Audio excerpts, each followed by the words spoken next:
Howdy listeners, it's Duncan here, one of the physios at Transcend Health, and I'm joined by Mr. Oliver Morsley, the other physio who is more than 2 meters away from me because at the time of this recording we're about 2 weeks post COVID-19 really hitting Australia hard, and obviously we have a lot of restrictions there, which brings us to the topic of today's episode on the podcast. So a lot of people would realise that lots of gyms have now been closed and group training is no longer a possibility, which means people are looking for more solutions on how to stay strong or how to get stronger with training at home and most likely little to no equipment.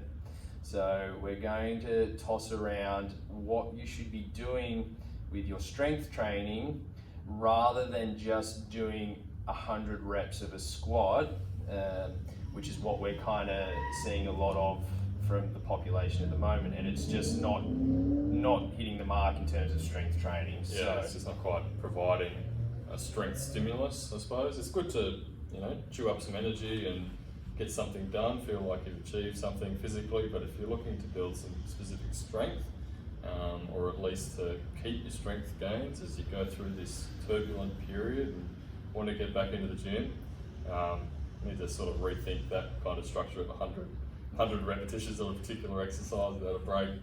Yeah. And I guess, what we need to be thinking about is really toning those reps down per set, down to sort of a top of 12, per set. And then increasing the amount of sets that we're doing up to sort of 6 sets, so 6 sets of 8 reps, something like that. Sounds like a lot better to me for strength training. I don't know about you, Duncan, but yeah, a lot better for me than maybe one set of 100 squats.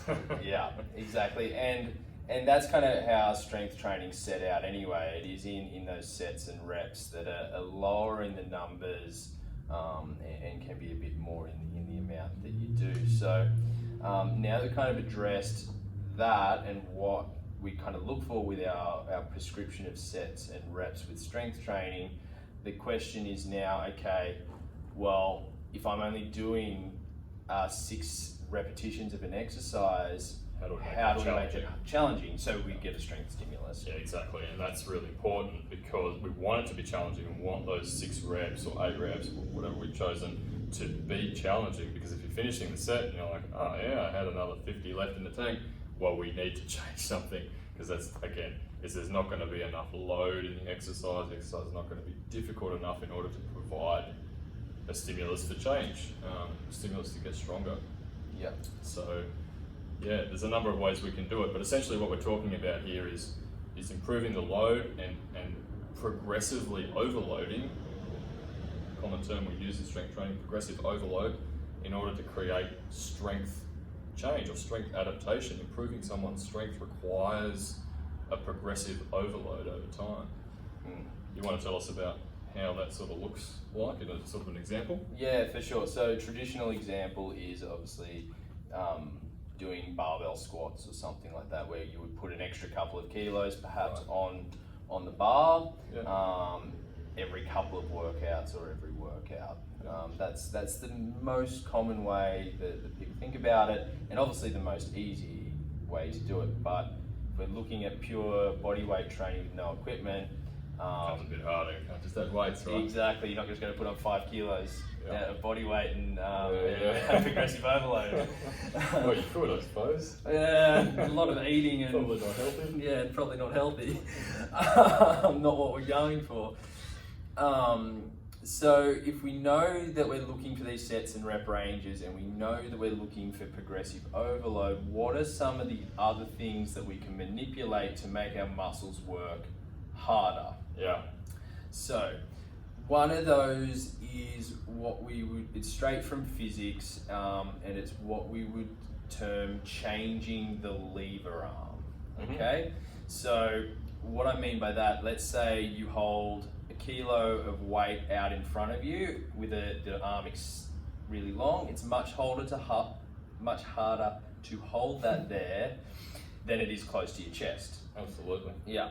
So one of the ways we can do this, for example, with a push-up, is to actually change our orientation to the ground. So we're in our push-up position, and instead of just going straight down and doing a normal push-up, Yep, so we pictured our classic push-up there, toes on the ground. toes on the ground, Yep. classic push-up position, we can actually shift our weight forward so our head goes further in front of our hands, and we perform the push-up there. So that's increasing the length of the lever, or the length of the weight that we have to move.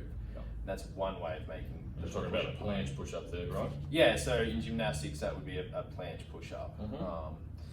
And I guess if you were to, just to sort of explain the concept a little bit more clearly for those of you who might be struggling to understand that, if you go with the push-up example again, and we sort of regress, we take a step away, I suppose, from that progression of planche push-up, and we look at simply going from a normal push-up with toes on the floor to having your knees on the floor.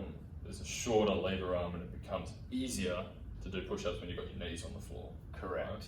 So we've just flipped it the other way there. And we've gone from the normal push-up to a harder progression where you're leaning forward over your hands into what's called a planche push-up, making things a little bit more challenging there, increasing the load that's going through our muscles. And we can obviously measure how much further forward and stuff we go if we wanted to track that as well. So yeah, that's manipulating the lever arm, 2 examples there.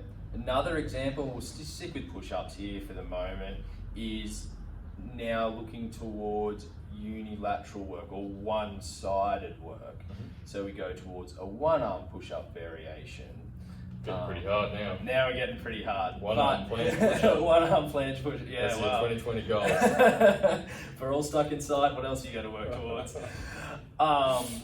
But yeah, again, you could manipulate 2 things here, right? Correct, You could manipulate the lever arm by putting yourself up onto a chair, so your hand is on a chair and your feet are on the ground, and you Made the perform. push-up easier. So I've made the push-up easier From a lever arm perspective. but I've made it harder because I'm doing all the work With one arm. Yeah, perfect. So that's an example there, basically. Yeah. Another thing that I like to play, that I'll get you to explain, perhaps this one, Ollie, is tempo. Oh yeah. Yeah. Tempo's a good one. So instead of sort of cranking out your 100 squats as fast as possible, we've gone from 100 squats now down to about 8 squats. But we've made them tempo squats, right? So we're lowering ourselves down at a particular rate, let's say 3 or 5 seconds, 6 seconds, 7 seconds down, and then again 7 seconds up. So really spending a lot of what we call time under tension. Right? This is a great way to develop some strength. Again, you need load though. You don't want to go overboard and say do 10 or 20 second reps. That'd be a bit silly. But instead of cranking the reps out like lightning, if you just go a little bit slower and take maybe 5 seconds to do your push-up, down and up, that can be a great way of increasing the amount of load or the time under tension that you go through, and therefore carry over into a bit of strength. Yeah, definitely. So they're kind of 3 ways of manipulating your body weight training to actually cause a strength training stimulus. There are a couple of other ones that are a bit more complex, which we can perhaps talk about later or another time, which we do use with our clients and whatnot as well.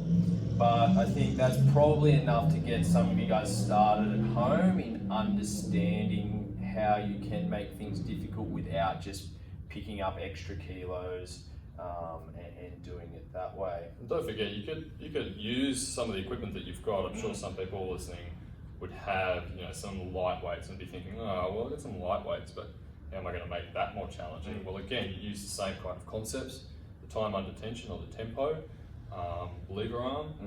Okay, these kinds of concepts can be really, really good. You just got to get a little bit creative and start employing some of these things, and you can find some really hard exercises out there with minimal weight, even body weight. So. Yeah, absolutely. And keep an eye on our Facebook page and our Instagram. We've got heaps of examples of this kind of stuff coming your way. Well, that'll do us for today's episode. Perhaps a little intro into the next episode. We might talk about cardiovascular training or fitness training with minimal or no equipment, and how we can keep that contained to our homes and things as well with nothing. Yeah, that sounds like a good idea. Getting back to the 100 squats in one rep. Exactly. All right, guys. We will bid you a fond adieu and stay safe, stay healthy.